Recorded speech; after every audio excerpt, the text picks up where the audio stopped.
welcome back to my channel. My dog is crying because he wants attention.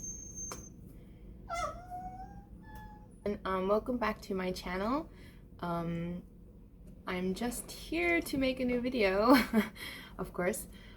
If you saw my Instagram, you will know that I managed to get a spot for the November Topik exam. I wasn't sure if I was going to take the Topik again because getting the spots is really competitive. It's a lot of studying. I only took it in April, but because I'm stubborn and because I need to constantly one-up myself, I decided to try again, and I got a spot at the location closest to me. So I'm quite happy. Ducky is also happy for me. Yeah. Are you gonna help mom study? Are you gonna help mom study? Or are you gonna bark every time I open a book? Thank you. So Ducky's gonna be in the video for a minute. So sorry. Okay, 1 second. Let me put him down so that I can film correctly. But look at him.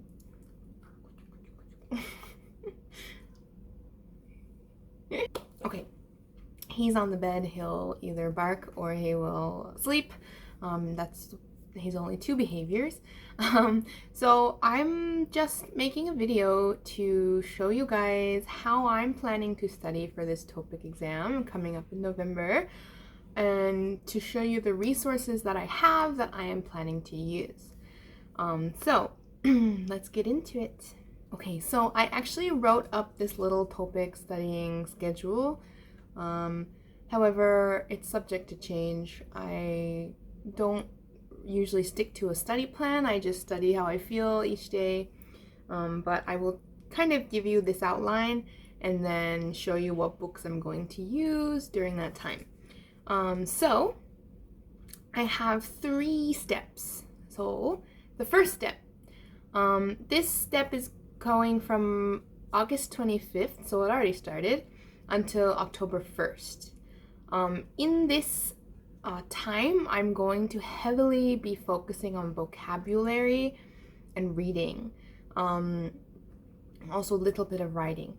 But last Topik exam, I found that I had no problem with the grammar or like listening and stuff, but my vocabulary was severely lacking.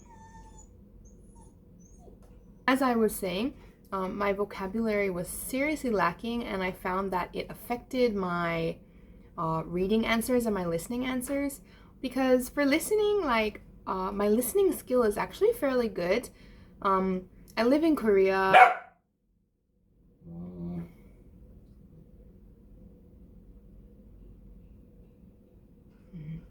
Okay, so as I was saying, my vocabulary was seriously lacking. So even if I understood the listening, if I didn't know the vocabulary, it's hard to make the inferences that you need to make for each exam, or for each question, sorry.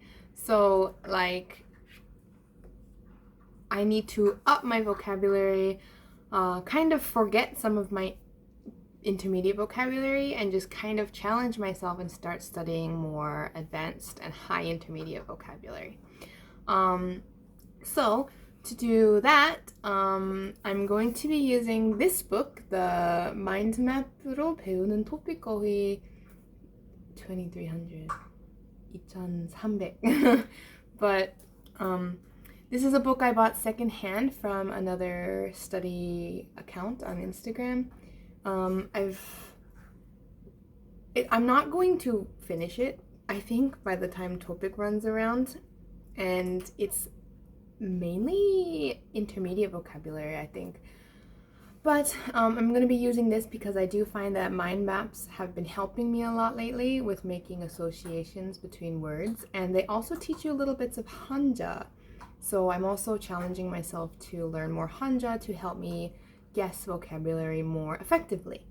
So I'll be using this to study vocabulary. I'm only focusing on the words I don't know. if I do know a word, I just kind of read the sample sentence and move on. I don't focus on it too much. But yeah, I'm using this. I'm going to actually make a video about how I'm studying in maybe like a month, kind of like an update of how phase 1 went, and then how I'm studying, like my methods. Another thing I want to focus on in regards to vocabulary is 관용 and 속담, so like proverbs and idioms. These pop up a lot in the reading questions, I think, and to help my comprehension more, I got these 2 books. You saw them in my Korean book haul video. I've already started using this one, and this one I'm going to start using in a little while too. They're just these little like small books, maybe less than 100 pages each, and they just teach you how to use them. They have cute little animations, lots of sample sentences, and the activities to do. I do have another one in this series, but I don't think it's important for me in Topik right now. It's like kind of those like 의성어? I don't know the English word for that, but yeah, let's study with these to up my vocabulary even more. So apart from those books, I'm also using a deck on Memrise that's advanced vocabulary. Just making, like going through the Memrise deck, kind of associating them. If I can't remember one, I will look up sample sentences and stuff like that. And I'm also reading articles with an italki tutor to help me gain more varied vocabulary. And so something else I want to focus on a little bit, not pushing myself too much yet, is writing. Last time I took Topik, I didn't study writing at all. I think I wrote like 2 sample question 53, like the graph question. I did this and it wasn't really helpful, but I did get 38 points in writing. I know that sounds like a lot, but I literally did 30 minutes of studying before, like literally the week before the exam. So this time I really want to focus on my writing, and I would ideally like to have a score of 50 or higher in the writing. That's my goal. But right now I'm just going through this book. I bought this book like 1.5 years ago and never opened it because I never took the Topik. And then when I took the Topik last time, there was a lot of personal events going on. I couldn't study as efficiently as I wanted to, and I just never, it was just too daunting for me at that point in my life. However, this book is actually really great. They go through different methods to tackle the questions, and they take you through each step very in detail, and they give you lots of sample answers, practice answers with detailed model answers.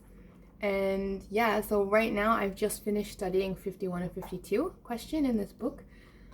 This weekend I'm going to start studying question 53, and because that one is kind of the one you have to memorize a lot of structures for, because it's describing a graph. So it's kind of more methodical than the 54 question. So this is really great. I really like that they give you explanations in Korean and in English. When I'm taking notes, I just write it in Korean, but if I need to go back and refresh, I can just skim it in English. So it's really convenient for me. But yeah, I really actually suggest this book. I don't see it floating around a lot in the study community, but it's only for writing. It's so specific. I mean, it's got 250 pages that focuses just on writing. It's so detailed and it's so easy to use. It does make it very easy to use.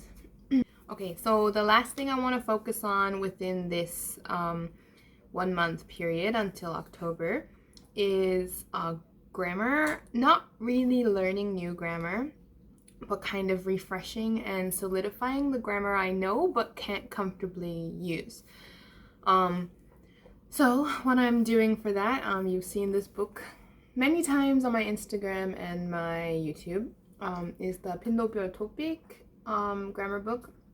I'm just kind of going through it, just reviewing a little bit. If there's any new grammar points, I don't try to learn them too in detail. I just learn them to the point where I can recognize them in like a question or in a reading paragraph. So I really do want to finish this book by the end of September. I'm not quite halfway.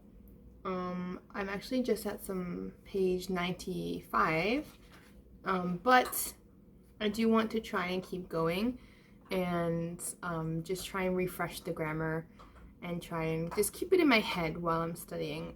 But it's not a huge focus. It's just something that I want to kind of, like, if I don't want to do something else, I can just study some grammar. That's it. Okay, so that's all I want to do until October 1st. It's not really test prep, it's more like learning vocab, learning some writing strategies, and reviewing grammar. However, from October 1st until November 1st is going to be more heavily emphasizing Topik test preparation. So I do have a few books to show you that I'm planning to use. None of them are new. Actually, they're all books that I've bought in the past and just never opened. So if you've never seen them on my Instagram or my YouTube, that's why. Because I just never had a reason to use them. However, now I have the perfect reason because they are Topik preparation books. So let's get into those. So the first book, you've probably seen it all over Instagram, all over YouTube, and I've heard that it's extremely helpful. And that is the Topik 합격 recipe, Topik 2 합격 recipe. This is a Topik prep book. It's completely in Korean, which is probably why I've never opened it, to be honest. But I'm really excited. I actually bought it when I was studying for the last Topik in April, but it was just, like I said, personal reasons. I couldn't go in depth to like studying, so this was much too scary for me at the time, and I just wanted something with English to kind of make it easier on myself. However, this time I'm ready for it, so I'm going to start this in the first week of October, maybe a little later or maybe a little earlier if I'm feeling it, we'll see. And this book just has like test strategies, some helpful vocabulary lists, mock tests, kind of just like hints and tips and stuff like that. So I'm really excited. It goes from level 3 to level 6, and it's divided by level, so you can focus on like a certain level each time. So my goal is to get level 3 and 4 kind of out of the way kind of early. Start those first, maybe do it in a week and a half, and then the last like 2.5, 3 weeks of October focus heavily on level 5 and 6, because that's where I start to lose my ability and focus during the Topik tests. So yeah, I'll work with this. And I mentioned in my last video that currently I am doing a Topik prep class online with the Seoul Government Center. It's free, and we are using the 합격 recipe 실전 모의고사 book. So this is all mock tests. This is just a whole book of mock questions. We've done some of them, like I've done some writing with the class. We've done listening, like stuff like that. And so I will just continue to work through this. The class I'm taking is just level 5 and 6. So we're only using the level 5 and 6 content in here. So on my own in October, I will go through the level 3 and 4 questions and kind of get those through myself. So yeah. Then you've seen this again, you've seen this before, and this is the 한국어 bank Topik 2 한권이면 okay. So it's also just another Topik prep book. It's much smaller than the it's much smaller than the 합격 recipe book, and I've already started it. So I'm gonna do this as kind of like a supplement to the 합격 recipe book. I'm going to just review what I had studied before in it, kind of do the example questions, and then kind of put it to the side for a little while. But there's a lot of content that I didn't get to work through in here, and I don't want it to go to waste, so I will try and work through this more. This is just... I like this book a lot because it has English, but I'm trying not to rely too much on English for my Topik studying this time because I want to get the full immersive effect. But if there's like something I'm not understanding, then I will resort to this book. So yeah, this is, like I said, it's a great book. It was about 18,000 won, and they have lots of explanations, sample sentences, vocab lists, that like stuff like that. So yeah, I like it. And lastly, I have another book. I actually bought this book like last week because in our first Topik preparation class we did listening, and I realized that I am not prepared for listening. It's too not difficult, just I'm missing a lot and I need more practice. So I bought this Yonsei Topik 2 listening book. It's just some quick explanations of the problems, some sample questions, some sample answers, and then it also comes with a book of like kind of tips. Like it's the answer book essentially, but it gives you reasons. Oh my god, it gives you reasons why your answer should have been one and not the other. I'm sorry, I got the second vaccine today and apparently it makes my mind go fuzzy and I can't focus, but yeah, so I bought these just for extra practice. I hope that it's a little bit helpful. Yeah, I mean, that's all. Oh, those books are the ones I plan to use in October. I can bring them over until like right before the test as well. I'm not in a rush to finish any of them. And then we have stage 3. So stage 3 is the practice test. The exam is on November 14th, and for 2 weeks, the majority of my studying is going to be doing mock tests. I'm going to print out all the mock tests that I can find. I'm going to do them with timer, like try to get my speed caught up. And then I am going to correct them and then analyze them, like my answers, the vocabs, like stuff like that. I also want to focus more on writing during this time. So there is a writing class that I want to attend in October, but from then I want to do a lot of writing, like sample writing, and getting someone to correct them for me or kind of help me with more topic appropriate writing. So yeah, that's what I'm planning, or how I'm planning to study for the Topik this semester, with what materials. That's my current plan. Like I said, it might change. I don't like to stick to one plan the whole time, and I will just kind of go with the flow and see what feels right at the time. But yeah, so thank you for watching, everyone, and I will see you guys in my next video. I want to incorporate, I'm sorry, my dog is crying. I want to incorporate YouTube and Topik together just to make it more fun. So I plan on filming some like study vlogs, like study with me's, maybe talk about any different kind of methods I'm learning, things like that. Anyways, I'm gonna end the video because my dog wants attention. Thank you for watching. If you enjoyed this video or if it was helpful at all, please like, comment, or subscribe. Okay, bye!